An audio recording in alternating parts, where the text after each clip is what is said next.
Hello, welcome back to S all update YouTube channel. तो friends, आज की जो हमारी वीडियो होने वाली है वो सिंपली होगी फर्स्ट सेमिस्टर एस वेल 2023 हुए हैं टी एस वेल के, उसके मैं इंपॉर्टेंट क्वेश्चंस डिस्कस करने वाला हूँ जिनका एग्ज़ाम अभी दिसंबर मंथ में है फर्स्ट सेमिस्टर वाले स्टूडेंट। तो जिस सब्जेक्ट का मैं डिस्कस करने वाला हूँ इंपॉर्टेंट क्वेश्चन वो है आपका हिस्ट्री ऑफ इंडिया,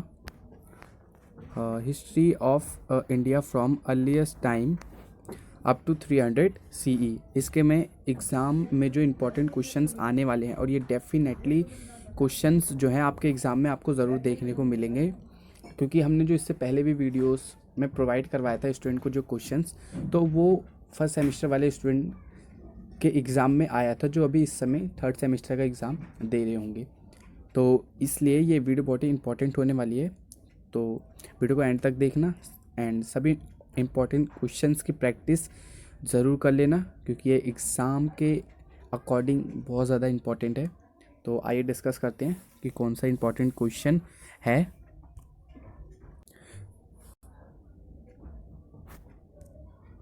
सबसे पहले फर्स्ट चैप्टर से देखेंगे कि कौन सा इम्पॉर्टेंट क्वेश्चन बन रहा है।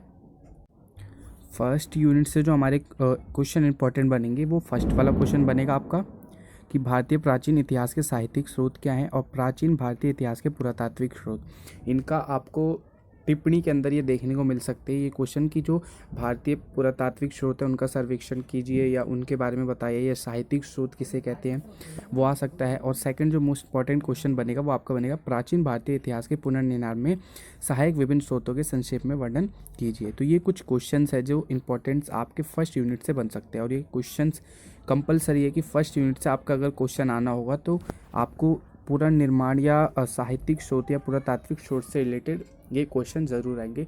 तो इसकी प्रैक्टिस ज़रूर करके जाना। अब जानते हैं सेकंड यूनिट से हमारा कौन सा क्वेश्चन बन रहा है। अब हम सेकंड यूनिट के क्वेश्चन देखने वाले कि कौन सा इंपॉर्टेंट होने वाला है सेकंड यूनिट से क्वेश्चन। सेकंड यूनिट से जो हमारा इंपॉर्टेंट क्वेश्चन बनेगा, पहले तो ये आपको टिप्पणी में देखने को मिल सकता है कि पूरा पाषाण काल के बारे में बताइए, मध्य पाषाण काल के बारे में बताइए, उत्तर पूरा पाषाण काल के बारे में बताइए। एंड जो आपको नेक्स्ट देखने को मिल सकता है वो देखने को मिल सकता है कि भारतीय उपमहाद्वीप के पूरा पाषाण एवं मध्य पाषाण कालीन संस्कृतियों की मुख्य विशेषताओं का वर्णन कीजिए। ये आपको लॉन्ग क्वेश्चन में देखने को मिल सकता है कि जो पूरा पाषाण काल और मध्य पाषाण काल है उसकी क्या विशेषताएं है या उसकी जो मुख्य विशेषताएं हैं वो क्या है। क्वेश्चन को डाइवर्ट करके आपको बेसिकली प्रेजेंट किया जा सकता है। तो आप क्वेश्चन का आंसर वैसे ही वे में लिखना है, बट आपको जो कीवर्ड याद रखना है वो पूरा पाषाण काल और मध्य पाषाण कालीन या मध्य पाषाण काल जो है ये कीवर्ड है, इसी से रिलेटेड आपको अपने आंसर्स लिख देने हैं जो भी आपने बुक्स के अंदर पढ़ा होगा। अब नेक्स्ट यूनिट के इंपॉर्टेंट क्वेश्चन देखते हैं कौन से हैं। अगली यूनिट जो है हमारी वो यूनिट थर्ड है, इसमें हड़प्पा सभ्यता से रिलेटेड क्वेश्चंस आएंगे। तो इसके इंपॉर्टेंट क्वेश्चंस मैं आपको बताता हूँ कि कौन कौन से क्वेश्चंस आए। इसमें जो आपको इंपॉर्टेंट क्वेश्चन देखने को मिल सकता है वो टिप्पणी में आ सकता है कि हड़प्पा सभ्यता का उदय कैसे हुआ था, यानी उदय कैसे हुआ था, उद्भव कैसे हुआ था, उसके बारे में बताइए। हड़प्पा सभ्यता की भौगोलिक जो विशेषता है उसके बारे में बताइए। हड़प्पा कालीन लोग व्यापार कैसे करते थे उसके बारे में बताइए। तो इससे रिलेटेड आपको जो है ये शॉर्ट टिप्पणी में आंसर देने के लिए आ सकता है। एंड जो नेक्स्ट जो लॉन्ग आंसर टाइप में आएगा वो आएगा हड़प्पा सभ्यता के पतन के कारण की विशेषता बताइए। ये क्वेश्चन आ सकता है। और यह हड़प्पा से रिलेटेड आपको क्वेश्चन ये आ सकता है कि हड़प्पा सभ्यता के जो लोग थे वो कैसे अपने जीवन का निर्वाह करते थे या कैसे वहाँ की नगर नियोजना थी, इससे रिलेटेड भी क्वेश्चंस आपको देखने को मिल सकते हैं। तो हड़प्पा सभ्यता जो यूनिट हो जाती है बहुत ज़्यादा इंपॉर्टेंट हो जाता है, तो इसको कवर अप ज़रूर करके जाना है आपको। अब नेक्स्ट यूनिट के देखते हैं इंपॉर्टेंट क्वेश्चन। नेक्स्ट यूनिट है हमारा यूनिट। इस यूनिट से जो आपके इंपॉर्टेंट क्वेश्चन बनेंगे वो टिप्पणी में ये आ सकता है कि वर्ण व्यवस्था के बारे में बताइए, उत्तर वैदिक धर्म के बारे में बताइए कि उत्तर वैदिक काल में कौन कौन से धर्म थे और कैसे कैसे उनका विकास हुआ, ये आपको देखने को मिल सकता है। और साथ ही साथ इसमें आपको जो एक इम्पॉर्टेंट क्वेश्चन देखने को मिल सकता है वो आपका ये रहेगा कि ऋग्वेदिक के अध्ययन से आरंभिक वैदिक काल की अर्थव्यवस्था कैसी थी, उनकी सामाजिक व्यवस्था कैसी थी और राज्य व्यवस्था के विषय में वो उनका कैसे पता चलता है, इसके बारे में वर्णन कीजिए। तो ये इंपॉर्टेंट क्वेश्चंस जो है वो इस यूनिट से बनेंगे आपको देखने के लिए। तो ये क्वेश्चंस की प्रिपरेशन आपको ज़रूर करके जानी है। नेक्स्ट यूनिट के इंपॉर्टेंट क्वेश्चन डिस्कस करते हैं। इंपॉर्टेंट क्वेश्चंस होंगे वो यूनिट 5 के होंगे। इसमें से देखते हैं, डिस्कस करते हैं कि कौन से हमारे इंपॉर्टेंट क्वेश्चन पेपर में आए। इस यूनिट से जो हमारे इंपॉर्टेंट क्वेश्चन बनेंगे वो ये बनेगा कि संक्षेप में उन कारणों की चर्चा करें जो बौद्ध और जैन धर्म के उदय के कारण बने। यानी बौद्ध और जैन धर्म के उदय के जो कारण थे वो क्या थे, जिसके कारण बौद्ध और जैन धर्म का उदय हुआ, इसका विकास कैसे हुआ, ये कैसे अपने आप में ग्रो करता रहा। तो ये वाले जो यूनिट है इसमें से आपको इस वाले क्वेश्चंस को ज़रूर करके जाना है कि बौद्ध धर्म और जैन धर्म क्या है। और हो सकता है इस पर आपको संक्षिप्त में टिप्पणी लिखने के लिए भी आ जाए। टिप्पणी बेसिकली होता है 10 मार्क्स का आता है, उसमें आपको जैन धर्म या बौद्ध धर्म दोनों में से जो भी आ जाए उसके बारे में पूरा डिटेल से बताना है कि जैन धर्म क्या था, कैसे उसका विकास हुआ और कैसे सारी चीज़ें, मतलब उसके बारे में पूरी अच्छे से डेफिनेशन बतानी है स्टार्टिंग टू एंड तक। अब नेक्स्ट यूनिट के और इससे इंपॉर्टेंट क्वेश्चंस कौन से बनते हैं वो डिस्कस करते हैं। एक इंपॉर्टेंट क्वेश्चन आपका ये बन सकता है कि 6ठी सदी ईसा पूर्व में उत्तर पश्चिम भारत की सामाजिक आर्थिक स्थिति पर चर्चा करें। ये इंपॉर्टेंट क्वेश्चंस आपको देखने को मिल सकते हैं एग्जाम के। अगला जो इंपॉर्टेंट क्वेश्चन आपको देखने को मिल सकता है वो ये मिल सकता है कि संक्षेप में 6ठी शताब्दी ईसा पूर्व के सामाजिक आर्थिक परिवेशों पर चर्चा कीजिए। यानी सामाजिक आर्थिक परिवेश क्या थे उसके ऊपर आपको चर्चा करने के लिए बोला जा सकता है। अब अगले और देखते हैं इससे कौन से इंपॉर्टेंट क्वेश्चन बन रहे हैं। तो इस यूनिट से बहुत ज़्यादा इंपॉर्टेंट क्वेश्चंस बन रहे हैं, तो इसको प्रिपेयर करके ज़रूर जाना। अगला जो मोस्ट इंपॉर्टेंट क्वेश्चन इस यूनिट से आपको देखने को मिल सकता है वो ये देखने को मिल सकता है कि भारत की सामाजिक, आर्थिक और राजनीतिक घटनाक्रम के संदर्भ में पूर्व 6ठी शताब्दी ईसा पूर्व के महत्व पर निबंध लिखे। यानी निबंध लिखने के लिए भी आपको आ सकता है, या यूं कहा जा सकता है कि भारत की जो 6ठी शताब्दी ईसा पूर्व की सामाजिक, आर्थिक और राजनीतिक व्यवस्था के बारे में बताइए, यहाँ वहाँ का घटनाक्रम कैसे था इसके बारे में वर्णन कीजिए। तो ये कुछ इंपॉर्टेंट क्वेश्चंस हैं जो आपको इस यूनिट से देखने को मिल सकते हैं। एंड नेक्स्ट यूनिट से देखते हैं कि कौन से इंपॉर्टेंट क्वेश्चंस हमारे बन रहे हैं।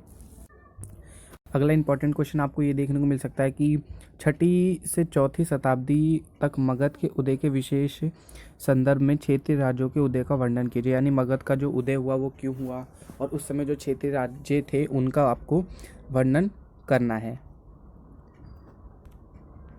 अगली जो इंपॉर्टेंट क्वेश्चन हमारी बनेगी वो 6 यूनिट से देखते हैं कि मौर्य साम्राज्य, प्रशासन, अर्थव्यवस्था, अशोक का धम्म स्तंभ और शिलालेख, इस वाली यूनिट से हमारे कौन से इंपॉर्टेंट क्वेश्चन बनते हैं। तो इस वाली यूनिट में जो आपको फर्स्ट इंपॉर्टेंट क्वेश्चन प्रिपेयर करना है वो करना है मौर्य काल के अध्ययन के प्रमुख स्रोतों का वर्णन करें। यानी मौर्य काल की जो प्रमुख स्रोतें हैं जिससे मौर्य काल के बारे में पता चलता है उसके बारे में आपको सिंपली यहाँ पे वर्णन करना है, उसे डिफाइन करना है और इसे बताना है। तो इस क्वेश्चन की प्रिपरेशन करके आपको ज़रूर जाना है। नेक्स्ट देखते हैं कौन से और इम्पॉर्टेंट क्वेश्चंस मैं इसमें आपको बताऊंगा अभी। अगला इम्पॉर्टेंट क्वेश्चन आपको ये देखने को मिल सकता है कि मौर्य काल के दौरान आए आर्थिक बदलाव की संक्षिप्त में सूची तैयार करें या उन पर चर्चा करें। तो ये क्वेश्चंस भी आपको देखने को मिल सकता है कि मौर्य काल के दौरान जो आर्थिक बदलाव आए थे उस पर चर्चा करें। तो ये क्वेश्चंस भी आपको देखने को मिल सकता है, तो इस क्वेश्चंस की भी प्रिपरेशन आपको करके जानी है। नेक्स्ट जो आपको इम्पोर्टेंट क्वेश्चन देखने को मिल सकता है वो सिंपली आपको ये देखने को मिल सकता है कि अशोक के धम्म के मुख्य सिद्धांतों का उल्लेख कीजिए। या अशोक का जो धम्म था वो क्या था, अशोक ने अपने धम्म के प्रचार प्रसार के लिए क्या करा। तो ये क्वेश्चंस भी आपको देखने को मिल सकते हैं। तो अशोक के धम्मा के बारे में आपको ज़रूर पढ़ के जाना है, इससे रिलेटेड क्वेश्चंस आपको एग्जाम में देखने को ज़रूर मिलेंगे। अब नेक्स्ट हम 7th वाली यूनिट का देखते हैं कि इसमें से हमारे कौन से इंपॉर्टेंट क्वेश्चन देखने को मिल सकते हैं जो संगम साहित्य, राजनीतिक, अर्थव्यवस्था और समाज का सर्वेक्षण से रिलेटेड ये चैप्टर है। इससे देखते हैं कि कौन कौन से हमारे इंपॉर्टेंट क्वेश्चंस बनेंगे। इससे भी बहुत ज़्यादा इंपॉर्टेंट क्वेश्चंस बन रहे हैं, मैं आपको बताता हूँ। इससे जो इंपॉर्टेंट क्वेश्चंस आपको देखने को मिल सकता है कि संगमकालीन लोगों को सामाजिक धार्मिक जीवनों का विवरण दे। या जो संगमकालीन लोग थे उनका सामाजिक जीवन कैसा था, धार्मिक जीवन कैसा था, उसके बारे में चर्चा करें। ये क्वेश्चंस आपको देखने को मिल सकता है। संगम साहित्य में वर्णित आर्थिक स्थितियों की चर्चा करें। यानी उनकी आर्थिक स्थिति कैसी थी उसके बारे में आपको बताने के लिए बोला जा सकता है एग्ज़ाम में। तो इस क्वेश्चंस की भी प्रिपेयर होके जाना और अच्छे से प्रिपेयर होके जाना और अच्छे से एग्ज़ाम। नेक्स्ट जो हमारा यूनिट है वो यह है यूनिट 8। इससे देखते हैं इंपॉर्टेंट क्वेश्चंस मैं आपको बताता हूँ इसमें कि बेसिकली इसमें आपको ये देखने को मिल सकता है इंपॉर्टेंट क्वेश्चन कि जो भी मौर्य उत्तर काल की अर्थव्यवस्था कैसी थी, उनकी सामाजिक व्यवस्था कैसी थी, सांस्कृतिक व्यवस्था कैसी थी, और कुषाण से रिलेटेड भी आपको क्वेश्चन देखने को मिल सकते हैं। मैं बताता हूँ आपको अभी इंपॉर्टेंट क्वेश्चन। इससे इंपॉर्टेंट क्वेश्चंस आपको ये देखने को मिल सकता है कि मौर्य उत्तर काल की जाति और वर्ण व्यवस्था का संक्षिप्त में विवरण दे, या मौर्य उत्तर काल में जो जाति व्यवस्था थी वो कैसी थी, वर्ण व्यवस्था कैसी थी, उस पर चर्चा कीजिए। तो ये क्वेश्चंस भी आपको देखने को मिल सकते हैं एग्जाम में। नेक्स्ट हम इंपॉर्टेंट क्वेश्चंस आपको बताते हैं, कंटेंट इंपॉर्टेंट है। अगला इंपॉर्टेंट क्वेश्चंस आपका इस यूनिट से ये बन सकता है कि मौर्य उत्तर काल की कला एवं स्थापत्य की विवेचना कीजिए, यानी उनके जो कला कैसी थी उसके बारे में बताइए, स्थापत्य कैसा था, यानी उनका जो आर्किटेक्ट था वो कैसा था, इसके बारे में आ सकता है आपको। तो फ्रेंड्स ये थे कुछ क्वेश्चंस जो कि इंपॉर्टेंट क्वेश्चंस मैंने आपको बताया, जो history of India from earliest time up to 300 CE के लिए फर्स्ट सेमेस्टर वाले बच्चों के लिए ये इंपॉर्टेंट क्वेश्चंस की सीरीज़ है। और भी हम इंपॉर्टेंट क्वेश्चंस की सीरीज़ आपके लिए लेके आ रहे हैं, जिसके अंदर हम और सब्जेक्ट की भी आपको इंपॉर्टेंट क्वेश्चंस बताएंगे। इसके अलावा अगर आपको कोई और भी डाउट हो तो आप हमें कमेंट बॉक्स में ज़रूर बता सकते हैं। वीडियो अच्छी लगी तो वीडियो को लाइक कर देना, चैनल को सब्सक्राइब कर देना। मैं आपको आने वाली वीडियो में और भी इंपॉर्टेंट क्वेश्चंस बनाऊंगा तो बताने वाला हूं, तो बेल आइकन को ऑल पे ज़रूर सेलेक्ट कर लेना। अगर मैंने बीच बीच में कहीं पे गलती से गलत वर्ड बोल दिए हैं, बेसिकली अभी मैं थोड़ा बहुत जल्दी ये वीडियो बना रहा हूँ। एक्चुअली क्या है, बाकी सारे बच्चों के लिए भी वीडियोस हमें बनानी है, तो इसलिए थोड़ा जल्दी मैंने बस वीडियो में आपको इंपॉर्टेंट क्वेश्चंस एक्सप्लेन कर दिया है। तो वीडियो अच्छी लगी तो वीडियो को लाइक कर देना, चैनल को सब्सक्राइब कर देना। मिलते हैं आपसे अगली वीडियो में। Thanks for watching.